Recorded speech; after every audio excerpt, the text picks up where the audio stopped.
Hello, ladies and gentlemen, and welcome to the LUNSB show with T-Bone and Chick Brew. I am T-Bone. Chick Brew will not be joining us today. No one will be joining us today. This is a special episode. And if you follow along, you may know why. I'm going to do my best here. And let me explain why Chick Brew isn't here and why I had to wait until I was alone before I could do this. I'm processing. Okay? The ability to tape this by myself will allow me to remove silences, will allow me to start over whenever I start to choke up. I am being clear. I'm doing this for me. And I need to keep that into perspective. I'm doing this episode for me. If you listen, I appreciate that. Of course I appreciate that. And if you get something out of this, that's cool too. I am trying to deal with loss. I'm trying to deal with grief. And that's why I decided to entitle this episode Grief. Because a week ago today, I lost my best friend. And I can tell you, if you are listening to this, you're going to appreciate me removing long periods of silence. A week ago today, Zeus earned his wings. A week ago today, Zeus earned his wings. And he absolutely deserved those wings. It's been said that God sends us angels disguised as dogs. And I believe that. I really do. I'm going to talk about grief and the levels of grief and what even is grief. Well, yeah, what is grief? Is it just sorrow? Is it pain? Is it sorrow combined with pain? Or is it just really, really painful sorrow? That's a good question for those people who like to study words, It's been a week, and I'm still doing the best I can do. And for the most part, I can disassociate with reality, the fact that he's not here anymore, but he's with me all the time, everywhere. It's amazing. Here in the studio, where he passed. Actually, I don't even know if I need to share this. I haven't been here since he passed. Well, not exactly true. I had to be here when they took him away. And I don't know the name of the business right now, but I can tell you they did a fantastic job. And I'll write them a review and I'll tell you what an amazing job they did. And should you ever need your best friend taken away, assuming that they're a pet and not a human, please, I will give you a 1,000-star recommendation on this company. They did such an amazing job. And I only dealt with Patrick, but Patrick himself did such an amazing job. And he's in the right business, man. I got to tell you right now. If you are in a business and you are the best at being in a business, Patrick is definitely that guy. Anyway, we talk about, grief and the word. It's not pain, it's not sorrow, but it could be an intense combination of both pain and sorrow. And I've been very fortunate in my life that I haven't had to suffer a lot of grief. I've dealt with pain. I've dealt with sorrow. I've lost friends. I've lost a lot of friends. I've lost family. But I never lost an adult pet. And when I say adult pet, I mean a little background for those of you who don't know. I did a very long period. I did a very long period working for the United States Navy, and having a dog while you're an active duty member of the United States Navy, it's not really conducive. You got you got a lot of stuff to do, and the Navy expects a lot out of you, but so does a dog. So I never got a dog. I couldn't get a dog. Had some cats along the way. Cats kind of manage themselves. Cats are cool. I get it. But a dog is a different investment. And I had dogs as a child. We had dogs.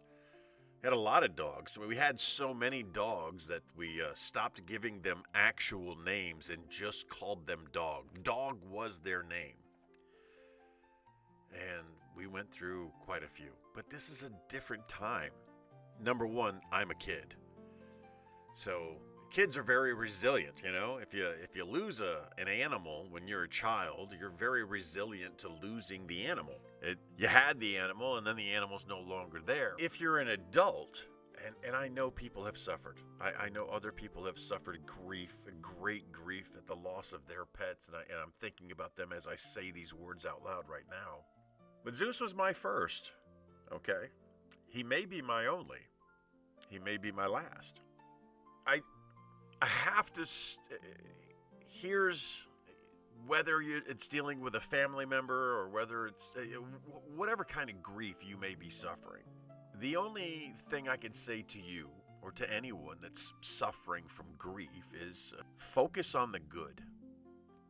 You know, you're going to have so many memories, and the level of memories I think really relates to the amount of time spent with one another and the love given with one another. And in very TK's unpopular opinion of the day kind of thing here is, I think losing a dog is the most intense pain a person can feel. To clarify, if it's an inside dog. You know what I mean? Those people who can chain your dog to a tree outside, well, that's a different kind of person. A person who goes and gets a puppy and brings that puppy into the house and lives with that puppy every day and cuddles that puppy all the time and talks to that puppy like it's a human, you're going to know that puppy from the day it's born until the day it dies. And there's a love exchange between human and dog that is like any other love. It's unconditional. You can have a wife, but that's conditional. You can have children, but that is conditional. And you can have parents, and that's conditional. That's conditional love. I love you because you do this for me. That's conditional love. But a dog's love is unconditional. They're happy to see you every time they see you. Again, and I'm not going to clarify this anymore, but I'm talking about an inside dog. And you people who keep your dogs outside, you're animals. I hate you. I don't hate you. I'm just saying. We're different. We're different people. If you lose a friend, that sucks. If you lose a parent, that sucks. If you lose a sibling, that sucks. If you lose a child, that sucks. I think the only thing that can compare, and again, it may be an unpopular opinion, but I'm saying what I'm saying.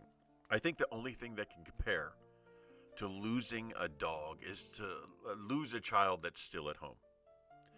You grow apart from your friends. You grow apart from your parents.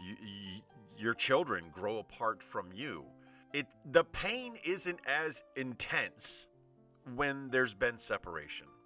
And again, I mentioned earlier, I've been very fortunate that I haven't suffered a lot of grief in my life, but I have suffered grief. I've lost friends. You know, as a military man, that's going to happen. I've delivered grief as a police officer, as a CACO, also as a CACO, a Casualty Assistance Calls Officer. I've had to deliver the news that caused intense grief in other people. But on a scale of all the griefs that are possible, I just contend, my thoughts, my opinion, I could be wrong, that losing a dog is the most intense pain you will ever feel. And it has been for me. Losing my friends sucked. Friends, plural. I've lost many over the years. Luckily, to date, I've only lost one parent, and that sucked. And I think I handled it really well. I locked myself in my room, and I got it out of my system, and then I did this thing that I think everyone who deals with grief has to do, is they have to focus on the good. Because it'll kill you if you don't. Literally kill you. And I'm sharing something with you right now that I've only shared with one other person. The pain I felt was so intense that suicide was an option. Suicide is always an option. Of course, it's the wrong option. Don't kill yourselves. You've heard me say that year after year after year. I've always preached, don't kill yourself, okay? Suicide is a temporary solution to a permanent solution to a temporary problem. Please don't kill yourself. But as someone who's been doing suicide prevention for years, has been teaching suicide prevention and suicide awareness training, the fact is, we all think about it. It doesn't make you bad. It doesn't make you evil. It doesn't mean you need hospitalization. It's just, you can't control where your brain goes. And I clearly could not control where my brain went. And that put a whole bunch of concern into my wife's brain, which was an unintended consequence. I clearly didn't want to do that. I hurt so bad that the thought crossed my brain that I could make all the pain stop. But that would only create more pain for a person that I love, and I wouldn't do that. I get it. The dead don't care what people think about them. I get that. But for some reason, the thought of me being such a hypocrite after preaching don't kill yourself for years and years and years, and then doing it was just something that stuck in my brain like, no, you can't. You can't be the guy who for years and years and years said, don't kill yourself, and then does. And my own words repeated through my brain, even though I was feeling so much pain. My own words of suicide is a permanent solution to a temporary problem. And no matter what the problem is, you'll get over it. Rang true. And I know it to be true, but I'm going to tell you, it's not easy. It's not easy at all. I see him everywhere. Anyone who's listened to the show over the years or watched any of the associated products with the LUNSB show, whether it be the supplement or the Warno, they know Zeus. Because Zeus is always there. Zeus comes in when we're taping the LUNSB show. Zeus comes in when I'm taping the supplemental. He walks around when I'm doing the Warno. He was always present because I am his human and he is my buddy, and we were bonded together. We were always there together. I had to take a little break there, obviously. And again, if you're listening to this, you're hearing absolute raw emotion. But it's raw emotion that's been tampered down for like a week. I've had a week to deal with it. But today I received his urn. Not him in his urn, just the urn that we're going to have him in. And I broke down. Today I went to the adult arcade, and then I had to put something in the rear of the caddy. And when I went to put it in the rear of the caddy, where I normally put Zeus, I broke down. It still hurts. But the reason I decided that I needed to do this, and I decided this days ago, I thought this would be very cathartic for me. And again, this episode is for nobody but me. This is for me, to get it off my chest, to just get it out there into the ether. But if you are listening and you can get something from this, or something here that I say sticks with you in the future when you're dealing with this, well, that's a bonus, okay? Right now, I'm just doing it for me. And one of the things I really wanted to do is I wanted to take you back to the beginning. I wanted to share, because, again, focus on the good, right? You got to focus on the good. And I want to focus on the good. And there's plenty of sadness to go around, but I want to focus on the good. And focusing on the good means, for those of you who don't know, I want to take you back in time. I want to take you back a very far back in time. The award-winning director Robert Zemeckis, he made a little movie called Forrest Gump. And I didn't turn off the f***ing AC. And I don't have my phone with me, so I can't turn off the AC. The award-winning director, Robert Zemeckis, he made a little movie that you may have heard of. He's made several movies, but one in particular that you may have heard of was Forrest Gump. And I was privileged to be in the movie Forrest Gump. I'm a background actor in several scenes. One of the scenes in particular that's come to mind right now is when Forrest was going through boot camp. You know, we had a lot of downtime and in-between time, and when we were doing the boot camp scenes, I actually got to meet Robert Zemeckis when we weren't working. We were on a break, and he was out walking his dog. And it is a dog I had never seen before.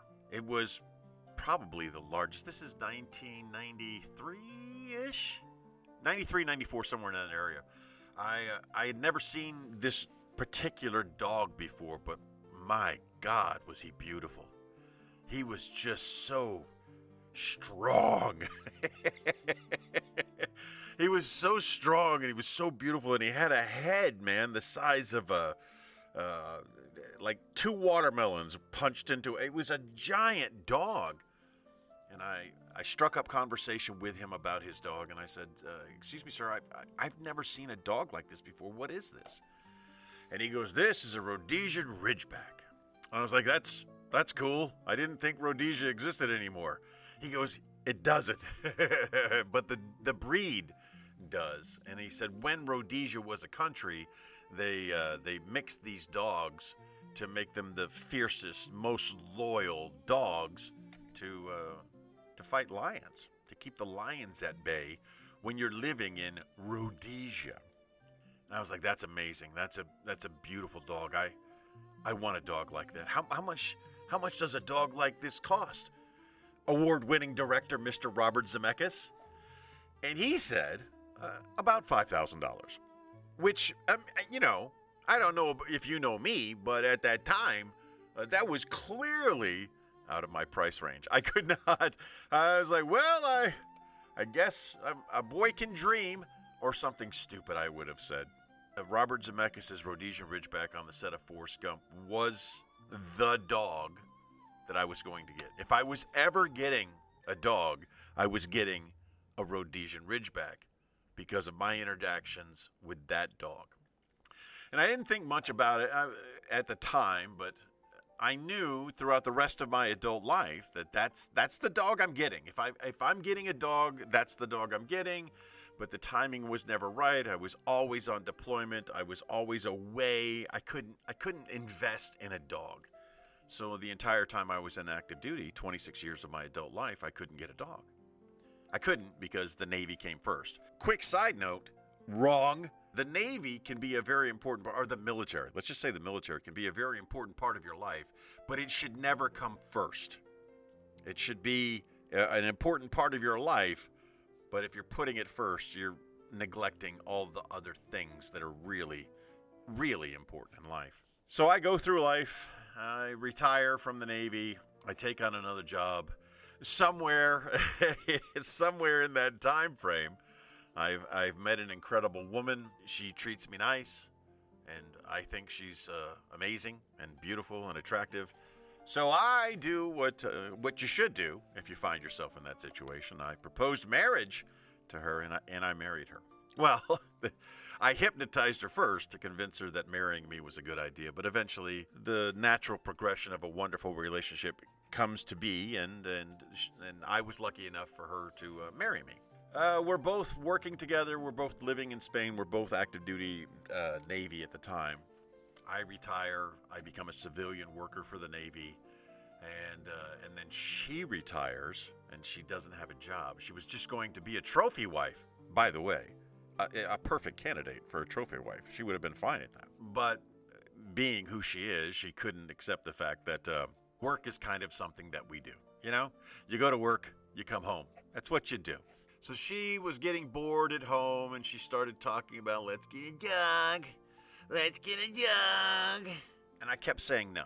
As a matter of fact, not only did I say no, I provided an alternative, let's have a baby. And she's like, no, let's get a dog. And I would respond with, let's have a baby. And she would like, no. You get that, right? She didn't want to have my babies, but she wanted a dog. But she was insistent upon it. She would say it all the time. She wore me down. She drove me nuts. And then one day on the infamous Rota Q&A page, there was somebody giving away a dog. And the dog that they were giving away was a black Labrador. The dog they were giving away with all the accoutrements. They were giving away the kennels and the passport and the papers and the food and the bedding. They were giving it all away. And the dog's name was Raven, because it was black, get it? Well, coincidentally, my wife's previous dog was a black lab also, with the name Raven. And she presents all this information to me, and she says, can I get this dog? And I am just so sick of arguing with her about how children would be better than a dog. At least, you know. Anyway, so she wore me down, and I said, just get the dog. Just get the dog. I don't want the dog, but you want the dog? Go get the dog. And she does. She goes, she has an interview. She meets the dog, the black Labrador named Raven, who has absolutely no home training whatsoever. The black dog named Raven that was free for adoption with all the accoutrements had not been trained on doing basically anything. And the interaction between the two of them did not go well. He scratched her up. Oh, I was so mad at this dog I didn't know named Raven because he scratched up my wife. He made her skin all abrased. So she came back and she explained the interaction with me and how it just wasn't a good fit. The dog wasn't trained, and as much as she wanted a dog, she realized, because she's a smart lady, that this was going to be an issue. So she even though she wanted a dog and had been talking about getting a dog for a year, she made the smart decision and said, no, thank you. No, thank you. And then she came back home and she tells me all of this. And then she says, "Were you really going to let me get that dog?" And I said, "Yeah, of course. I want you to be happy because I love you." There's a footnote here, a real quick footnote about how one of my protests in getting the dog was the fact that it was the beginning of the end of our marriage. If we get a dog, you're going to love the dog more than you're going to love me. And then, when the dog eventually leaves, you're not going to want to be around me anymore. And I really hope that part isn't prophetic. I really hope that part isn't true. But she said, "Were you really going to let me get the dog?" And I said, "Look, it's not that I'm really opposed to a dog, but if I'm going to get a dog, I'd really like to get the dog that I want." She goes, "What's that?" I was like, "A Rhodesian Ridgeback. I want a Rhodesian Ridgeback. That's all I've ever wanted when it comes to a dog." And she goes, "Well, find one." Challenge accepted. I go on Mila Anuncios, which is the Spanish version of Craigslist with less sex. That was for fun. I go on Mila Anuncios, and it's unbelievable how, even though my Spanish is not bueno, I was able to find somewhat neighboring pueblo or hamlet in Malaga, Spain. There was a family that was offering up Rhodesian Ridgeback puppies that was a really new litter. The father was a champion. Arthur, of course. Arthur was from Gibraltar, where the British live, and the British naming a large Rhodesian Ridgeback Arthur, I guess, makes sense. He was an award winner himself. He was registered, and he was a show dog, and he was quite beautiful. His mama, Luna, lived with the British and Spanish family in Malaga that we went to meet like the next week. I found on Mila Anuncios, I found a litter of Rhodesian Ridgebacks waiting to be given away or sold to the highest bidder. And I told her, and we made plans, and we went out to visit them the next week. Luna, the mama, Archie, as I was. Archie was the dad. When we get there, we are the first, man. We are the first. No one else has come to pick up a Rhodesian Ridgeback puppy yet. And there's 9 of them. And they're so adorable. They're so bloody adorable. I don't know why I use bloody there. I'm not British. They're just puppies, man. There's so many puppies, and it's a good mix. It's like,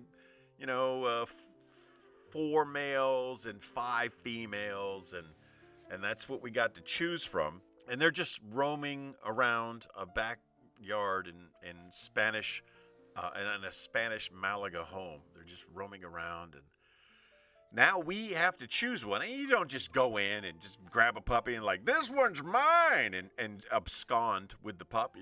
You go in, and the family was super cordial, and they spoke English, and they were really concerned about Trump and Clinton. It's so stupid that they would, but the small British children were asking me these things. It's the silliest things that you remember. So we're meeting the kids. We're meeting all the kids. And several of them did not have what you would call a perfect ridge. They had something called a palm ridge. So a Rhodesian Ridgeback has a line of hair that goes down its spine that grows in the opposite direction. It's really cool. It looks like the dog has a mohawk. And it's very confusing to people who don't know the breed.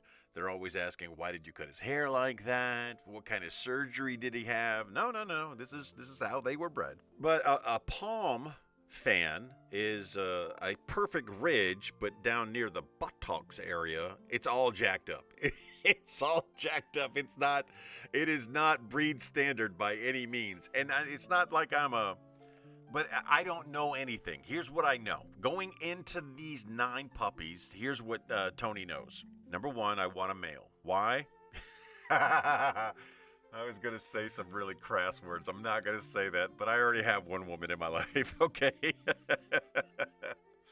But I want a male. I also don't want to deal with the heat and the blood. I don't want to deal with that, okay? So I want a male. I didn't really know about the defected ridges until I saw this litter. I'd never seen that before, but instantly I knew I didn't want any of them with a deformed ridge. What are you, crazy? I get to choose the pup I want. I get first dibs, and I'm going to choose one with a jacked up ridge? Not happening. Not happening. But we hang out with the puppies, and there's two males that are in the running, and the 2 males are appropriately one. I don't know what they called him. I don't know what they called the puppy that we eventually chose. But the other puppy, his competition, was named Blue. Now, Blue was appropriately named because, and strangely enough, he wasn't wearing a blue collar. They identify all of them early on in the puppy stage with different color collars. Blue did not have a blue collar, but Blue had amazing blue eyes.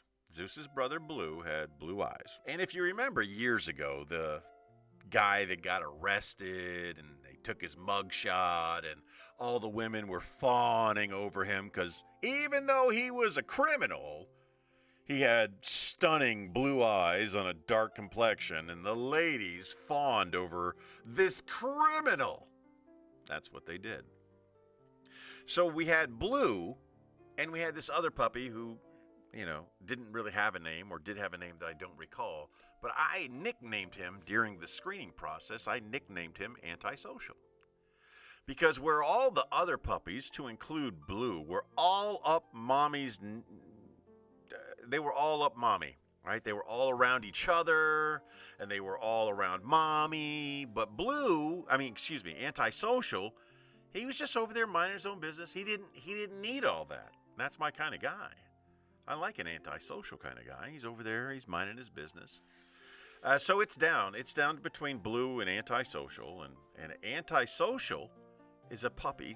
They're both, obviously they're from the same litter. They're both just puppies.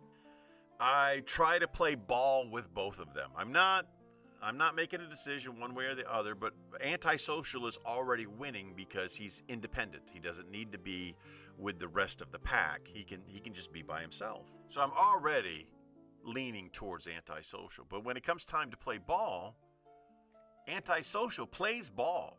Not well. He's a puppy. He doesn't know what he's doing, but he's trying.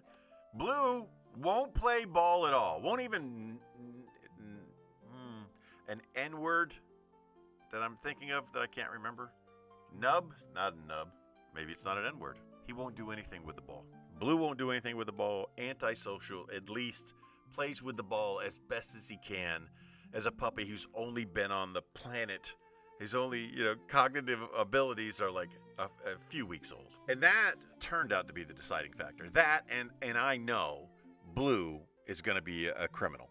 I know Blue's going to be a criminal because he's good looking and he's got blue eyes and the ladies are going to love him and he's got the blue eyes and Blue is a mugshot, whereas Antisocial doesn't need nobody but himself. That's my kind of guy. And he plays a little ball with him, so we make the decision. And I don't know, I felt a certain kind of way about it. I knew he was the right choice. I knew that if we didn't take him away from his family, I kind of felt bad about taking him away from his family, taking him away from his mommy. I felt bad about that. But I also knew that someone was going to do it, and I promised at that moment I was going to give this dog the best life ever. And I don't know what the scale is in the dog world about having a best life, but I did everything I could to spoil that little boy rotten. We had so much fun together. And we'll talk about it. Just let me recover for a second. So we throw him in the Volvo because it's the safest vehicle you can imagine. And we drive him back to our hamlet, the little town of Rota, Spain. And it was his first time in a car.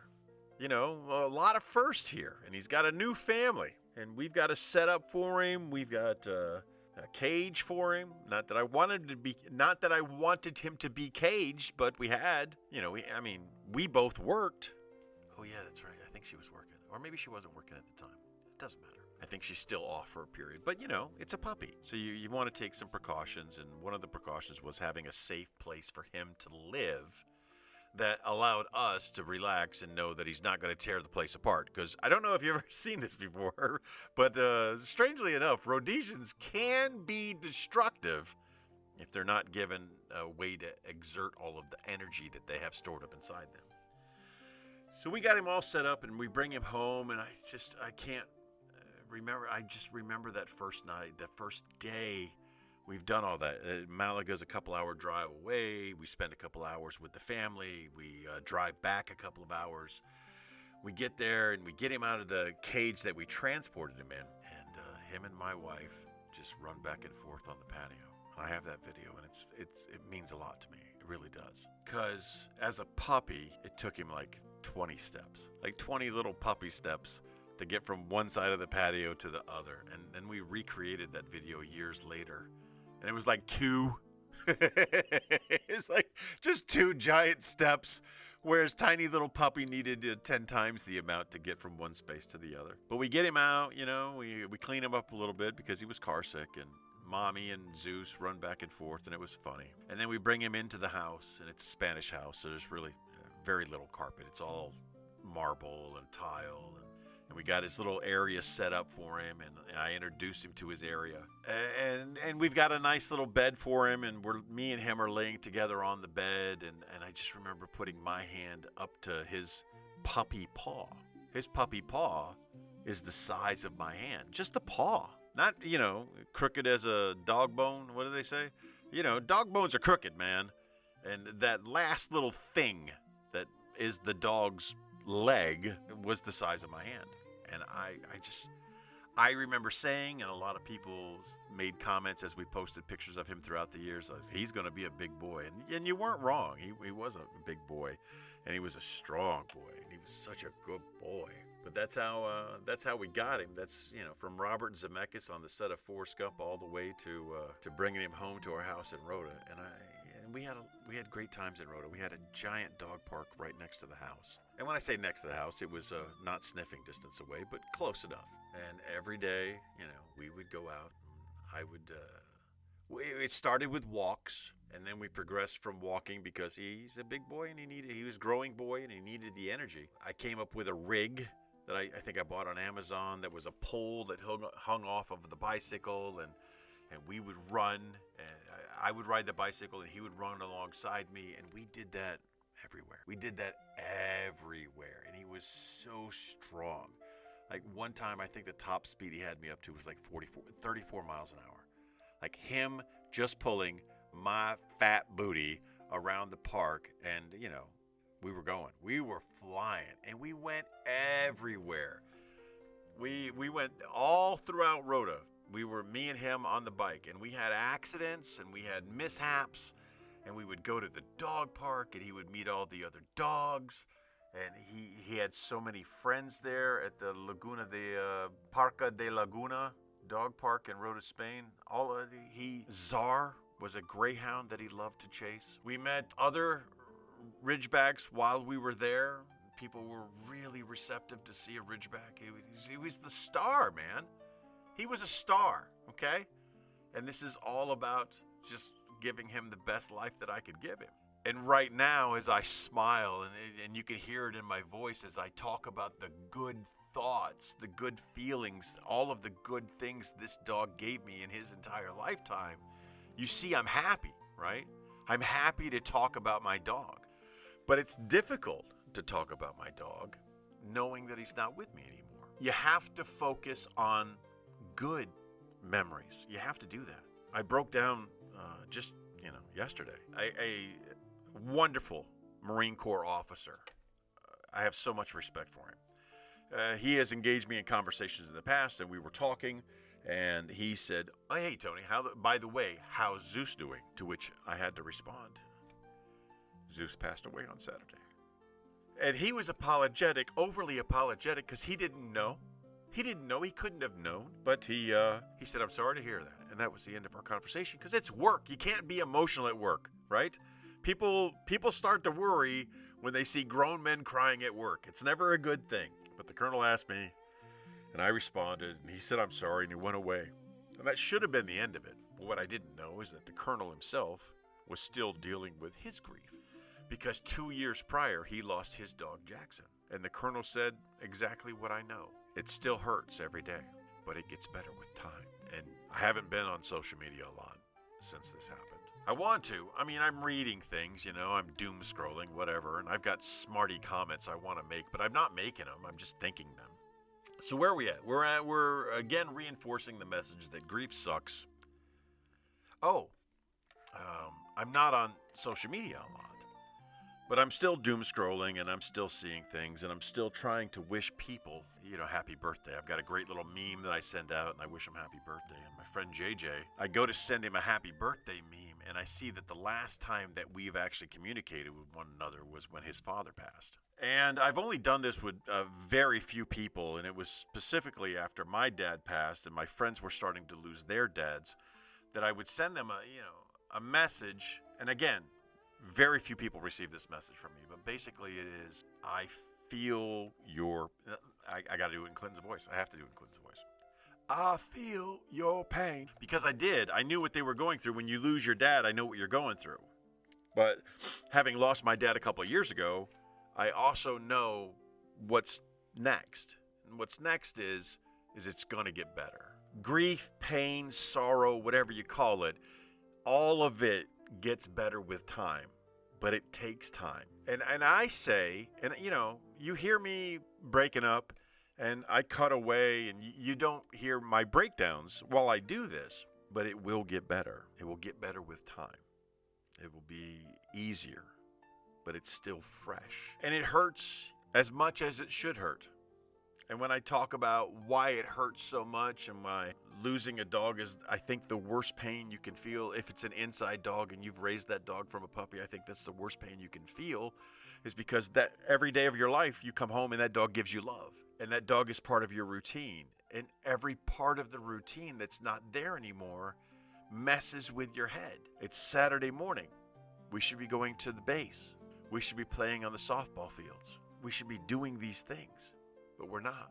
And that hurts. And it hurts because it's a week old and it's still fresh. I got his urn today. That broke me down. I know I've said these things before. But what I'm saying is, as the memories are fresh, they're going to hurt the most. But I also want you to consider this fact that if you didn't love your dog and your dog didn't love you in return, you would not be feeling these emotions. I spoiled my dog as much as you could imagine. I spoiled my kids. That didn't work out so well, I don't think, to the best that it could have. There's an outcome that you did want, and there's an outcome that you got. I'm happy with the outcome I got, however it worked out, but I think it could have been better, and the same goes for your dog, It's unconditional love, and I paid that back. The problem with chopping up this episode is there are moments where I am overly emotional, and I don't want to share that with you. You know it's happening. And that's all you need to know. But if I lose it, you want to lose it. I cut that out. And it's distracting because it's hard to get back to where you were. It's like Jack Nicholson in The Shining. Every time you come in here, you're disrupting me. You're distracting me. You're breaking my concentration. And it will then take me time to get back to where I was. Understand? Well, that's what I'm going through right now. I have a train of thought. I have an outline. I no kidding wrote an outline for how I wanted to do this. And I'm going to share some of that outline with you now so you can see that I'm not making this up. This is a special episode with just me and not Chick Brew. And if I didn't explain why earlier, I'm going to explain it why right now. Chick Brew also loves Zeus. Zeus and Rupert and the other one whose name I can never remember. They used to play at the dog park together. Zeus was always with me. So that's why I didn't have her on today, because I didn't need additional choking up that would be harder to edit out. I had to wait for my wife to leave the house because she loves to listen to me, even though she pretends she doesn't listen to me. And she would be sitting on the stairs right now, and she would be crying uncontrollably, and that would break me out. And you can't get anything done when people are around you crying. You can't get anything done when you're crying yourself. Into my outline, it was about what is grief, and we covered that. And how do we handle it? And that's the thing that I think I've did a good job of expressing to anyone. If you're listening to the LUNSB show with T-Bone and Chick Brew, but it's only T-Bone, and the episode title is called Grief, and I am sharing with you my deepest pain, but I'm also sharing with you the fact that it's okay. It's okay to feel. It's okay to embrace the pain. And I do. You know, I am here in the studio where he passed, and I am looking at one of his favorite donuts. A donut is a big circular dog bed that kind of encapsulates them. This one was his first one that we got him in Spain, like $100. I can't believe how much money I've spent on dog beds over the years. But it's a big old dog bed.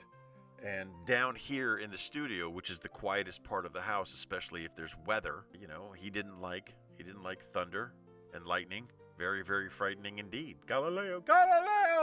Anyway, in the most soundproof part of the house, I had that pillow for him. On his final night, he ended up on that pillow, but it's in a very weird place for me and his mom to hang out with him. So I brought the pillow out here into the studio, and then he came out into the studio, and that's where we spent our final time together.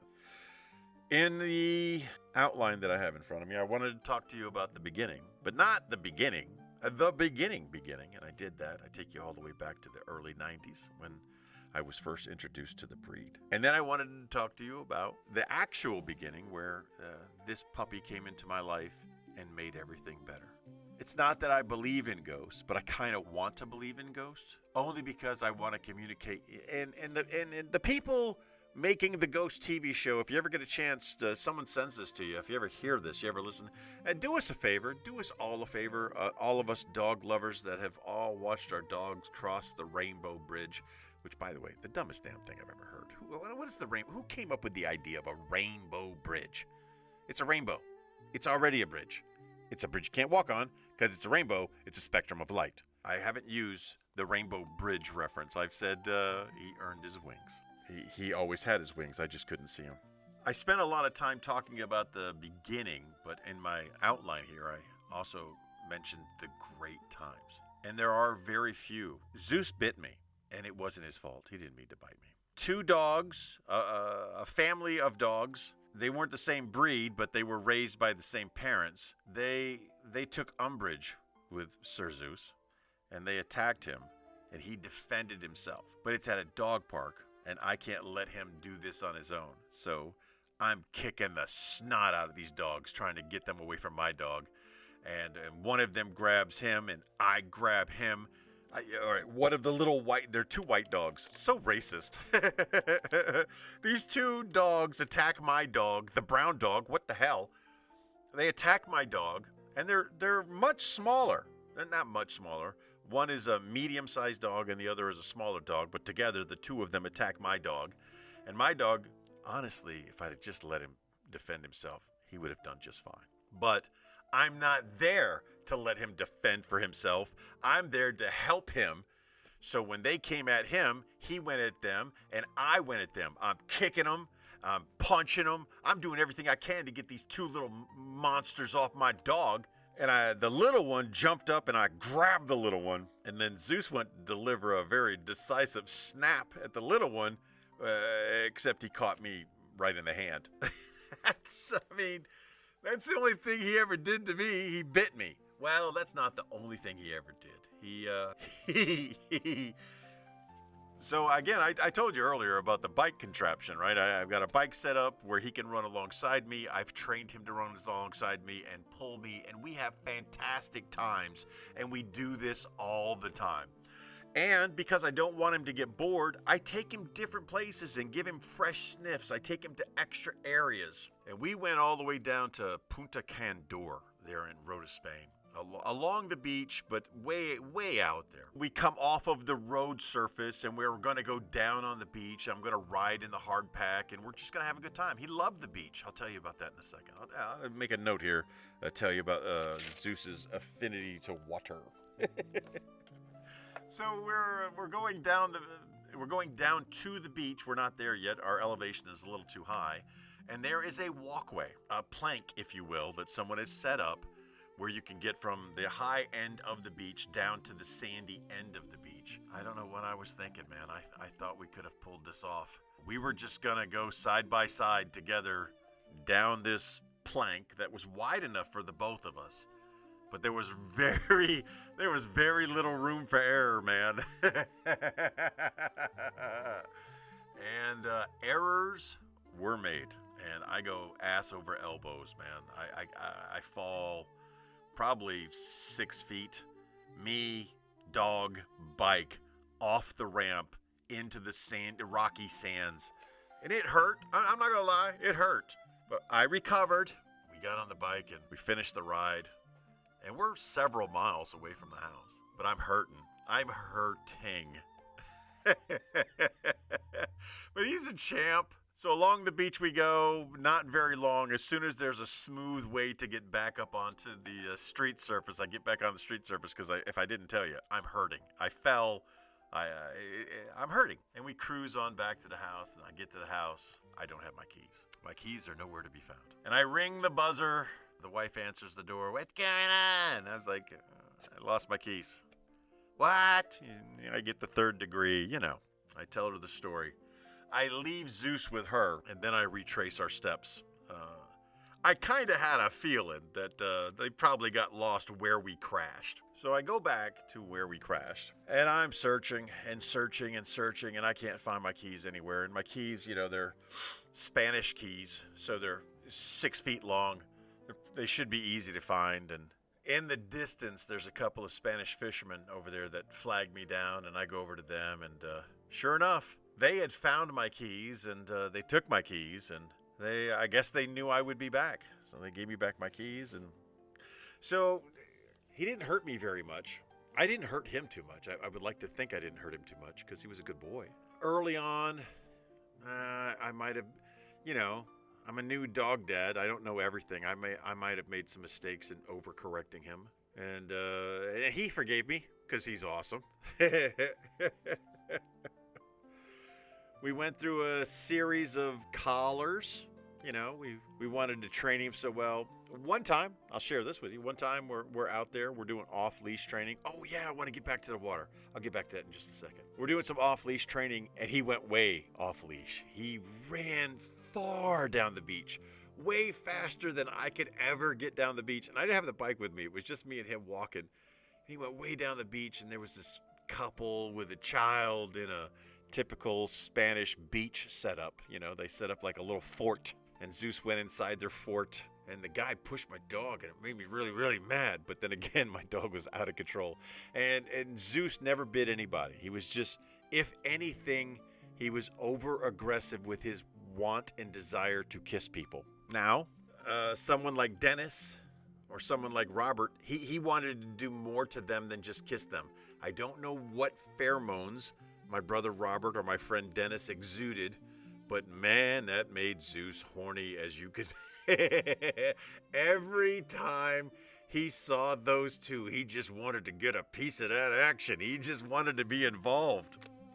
So I want to talk about water. There's a lot of Ridgebacks that are raised around water and love water, but for the most part, they're notoriously not water dogs. They are not water dogs. And Zeus has a couple reasons for not being a water dog.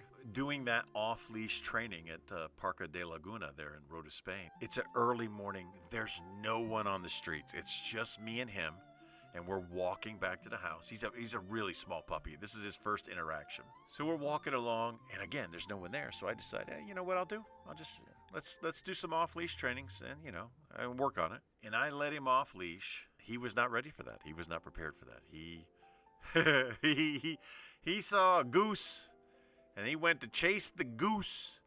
And when he chased the goose, he found the black ground. Parca de Laguna is called the Parca de Laguna for a reason, because there's a laguna in it where all the geese and ducks and things hang out. So he went chasing that duck or goose or whatever it was, and he went to step on the black ground, only to find out the black ground is water. It's nighttime water. And I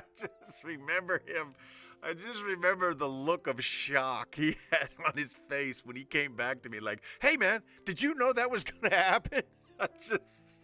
His eyes, he was so expressive. His eyes said everything. And he was more stunned or more upset with me that I didn't warn him that running away from me, chasing an animal was going to end badly. And that was time number one. Time number two, now Mama has a job, and we tried to find him a babysitter because we didn't want him to be alone all day, because we don't, even though dogs love being alone and love sleeping and relaxing, but his mother decided he didn't need to be alone all day, so we found someone that would take care of him. And we went over to the house, and she's got a beautiful big old Spanish yard all fenced in, and she takes care of other puppies, and he's been well trained to hang out with other dogs and not be an issue.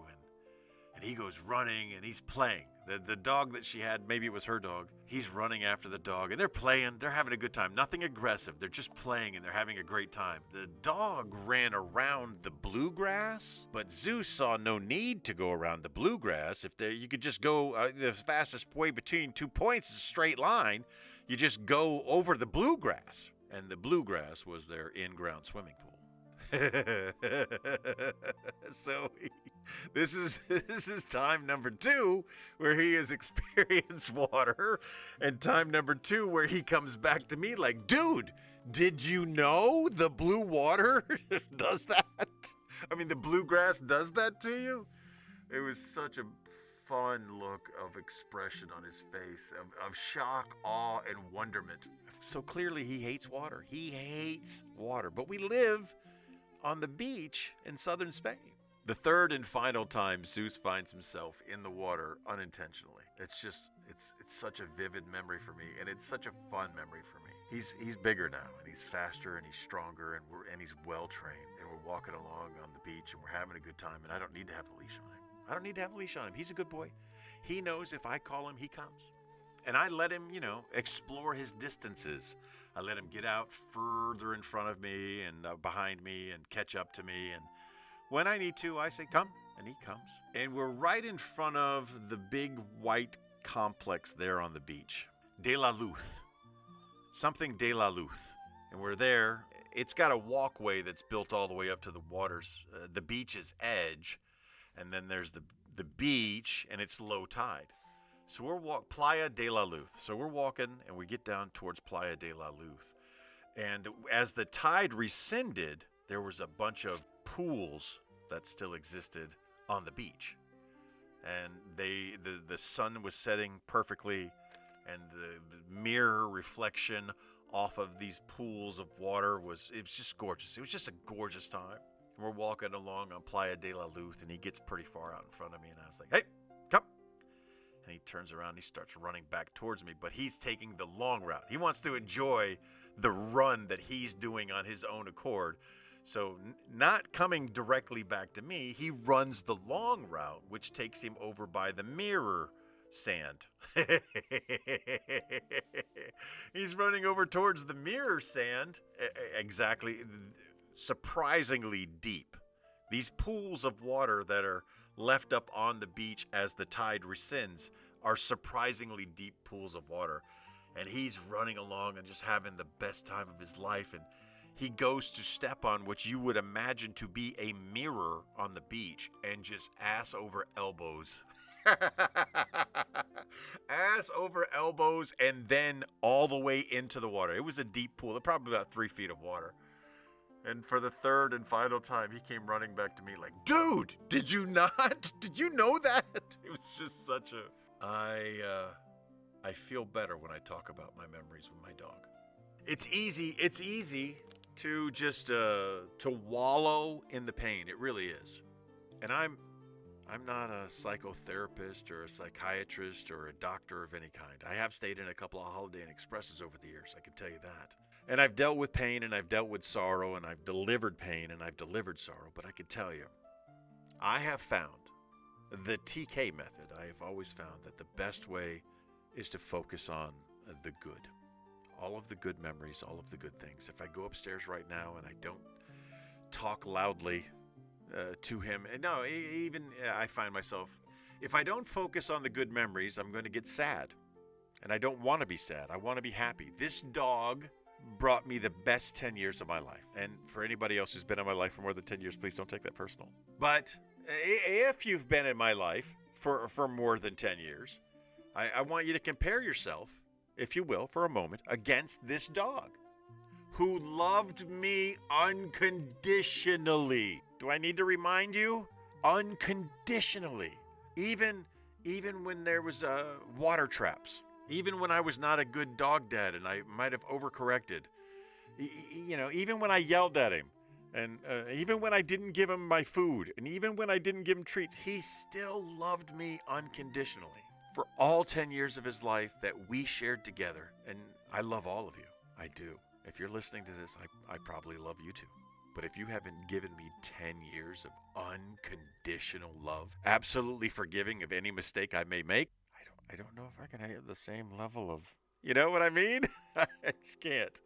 But the point of what I'm saying is I feel really bad. I'm hurting, and it's okay to hurt. And I'm sad, and it's okay to be sad. But I'm also thankful. I'm thankful for those 10 years. And, when you have a big breed dog, first of all, a quick reminder, a dog is the only thing you will ever buy that is guaranteed to break your heart. Mark that down. It's not an untrue statement. It is the most true statement. And if you have a large breed dog, you have to know that your time with them is limited. If you get more than the average amount of time with that dog, you're blessed. And if you get less than the average amount of time with that dog, you're still blessed, but not as well as you would be. I would have loved for him to live. You ready for this? I thought he was going to outlive me. I really did. We'll talk about the end soon, but before we focus on his end, let's talk about my end. For those of you who are regular listeners of the show, I've had some health issues over the last couple of years.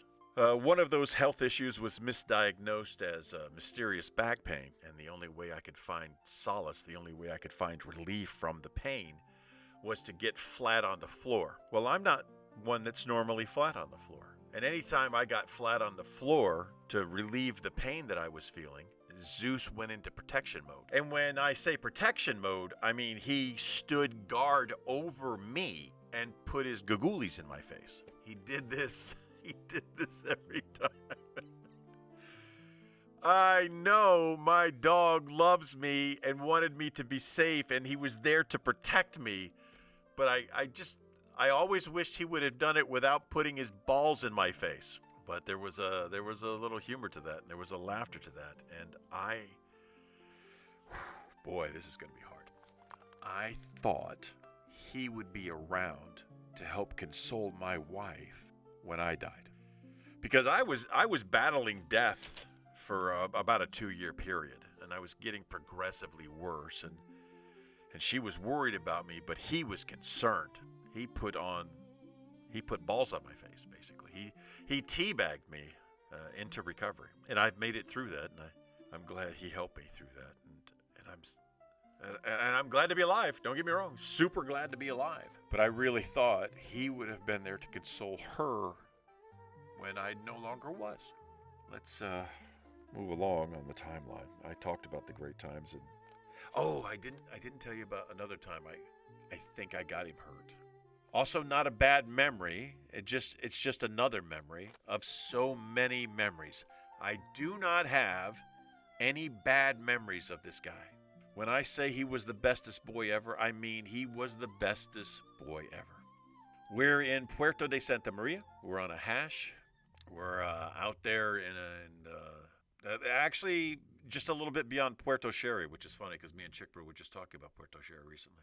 But we're out there and we're in the middle of nowhere. And in the hash, when you run along and you see something, you say hash. And that lets the other people running with you know that you're on the trail. Another option is you bring with yourself a little rape whistle. Because, who doesn't need a little rape whistle in their life?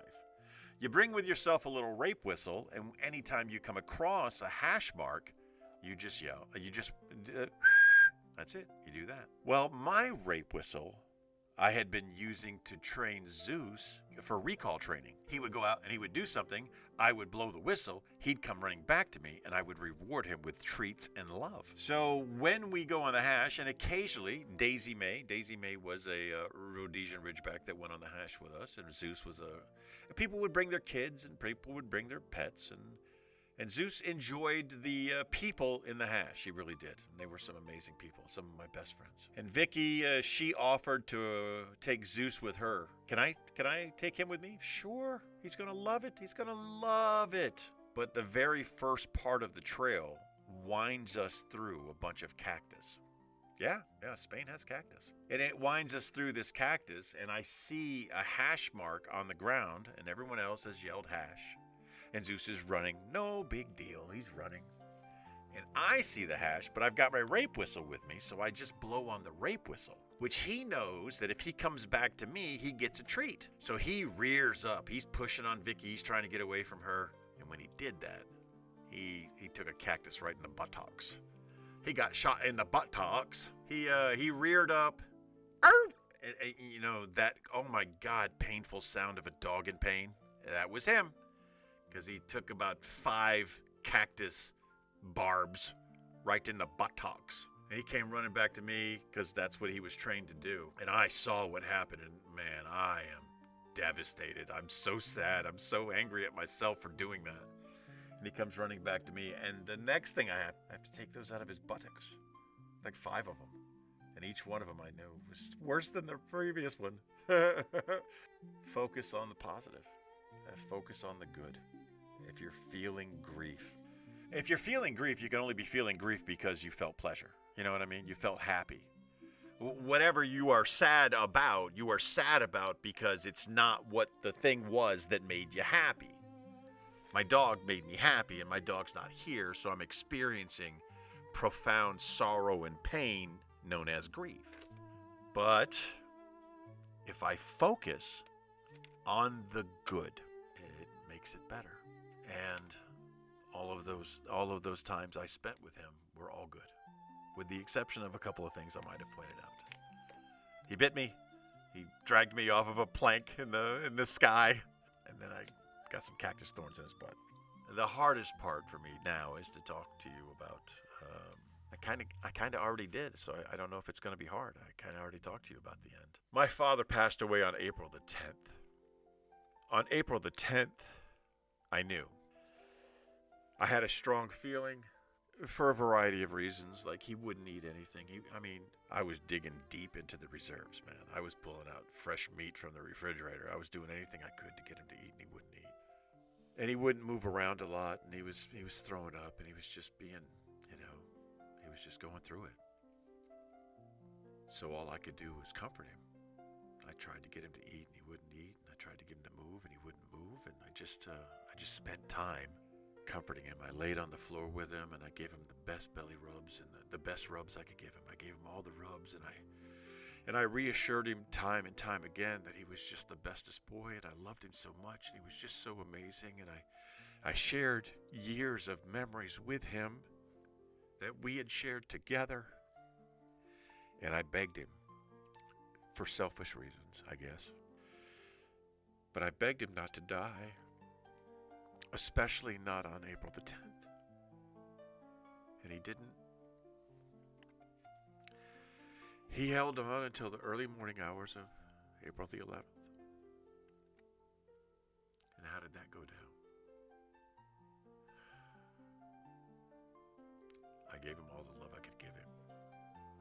I did. But I was exhausted, and I was tired of crying. I was upset. And There are a lot of silences that have been removed from this section. Because I could say a couple of words and then I have to recover. So this may seem choppy to you. Having had a moment or two to breathe, let me remind you. All right, I gave him all the love I could give him. It was nonstop. I was lying on the floor with him. I was rubbing him to the point where my hand was becoming.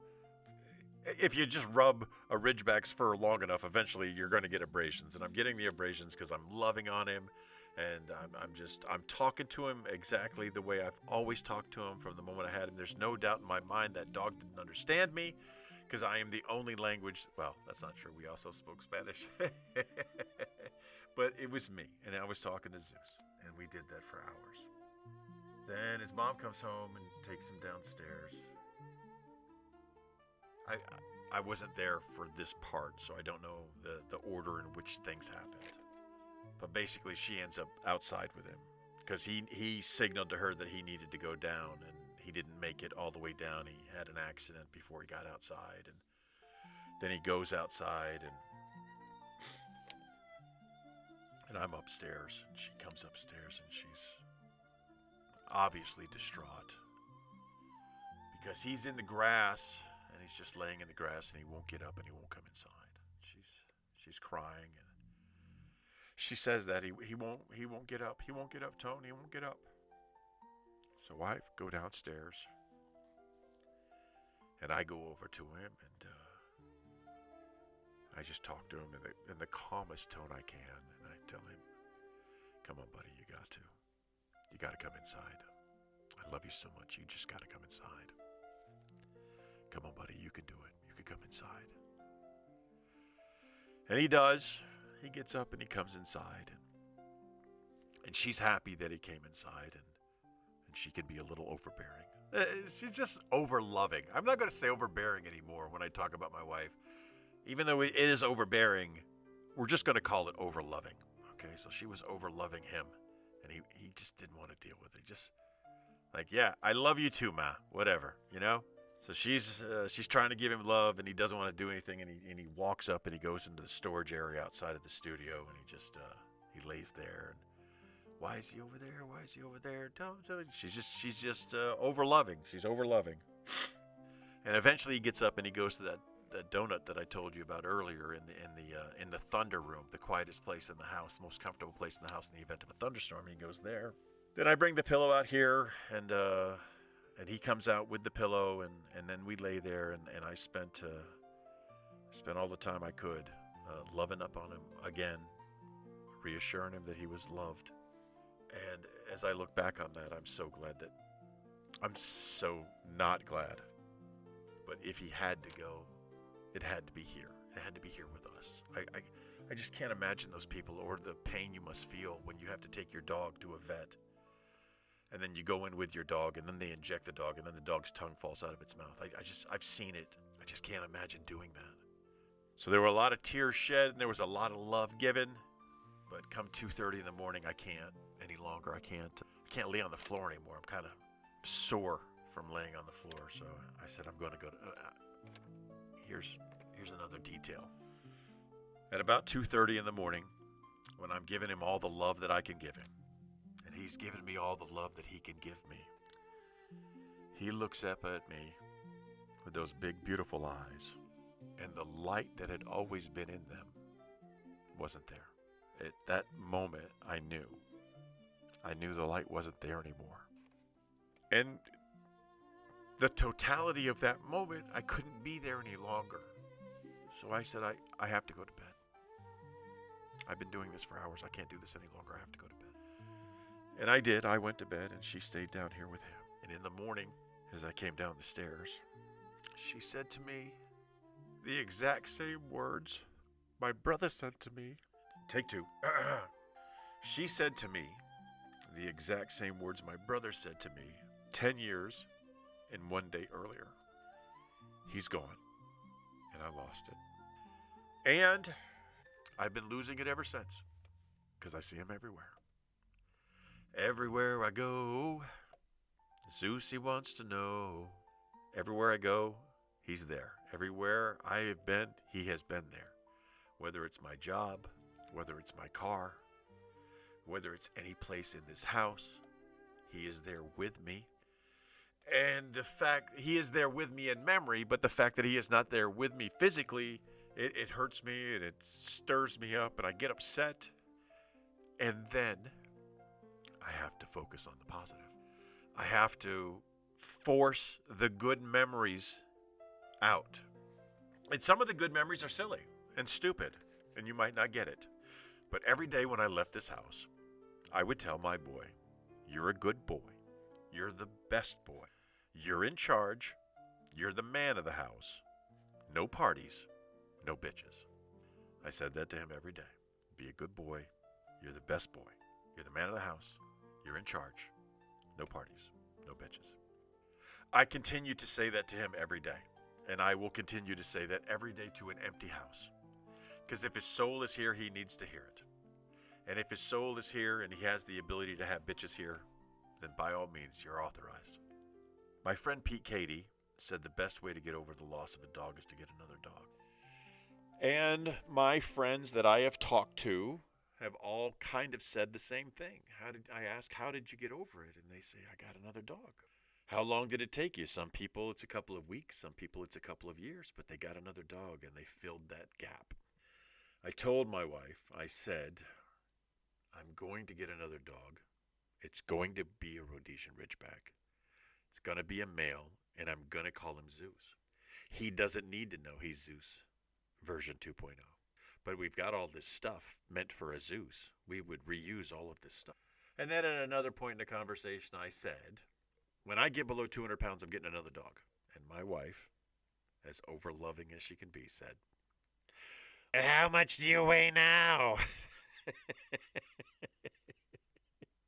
To give her an idea of how much time she had, I'm imagining.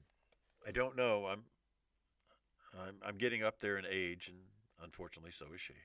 I mean, fortunately, we're both lucky enough to be living as long as we've lived. And I don't know if another dog is in our future. But what I do know is I will never forget this dog. And if there is a God in heaven, there's no way we can have separate heavens for animals. And his spirit and my spirit coming together again somewhere in the distant future will put my spirit at rest. For any of you that have sat through this, bless your heart. I'm sorry, I know it was rough. And I promise you, I will try to just be the best me I can be. And I'll try to put all the energy I can back into the show.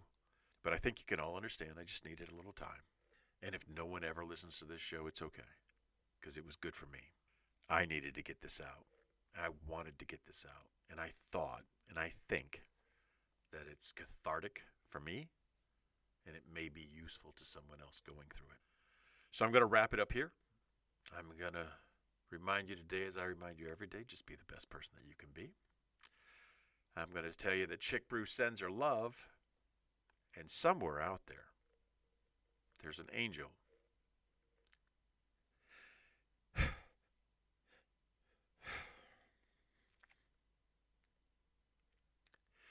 Named Zeus. LUNSB, everybody. Hey, look at me, it's all better now. If you think that was hard to shoot, if you think that was hard to tape, it was equally as hard to edit. But I don't want to end on that sadness. It's been a couple weeks. I'm getting better every day. And thanks for listening to the episode. I hope you got something out of it, if nothing else. And a new episode will be out soon. So I say this more heartily, more upbeat. Life goes on, even though it's sad. So, LUNSB, see you soon.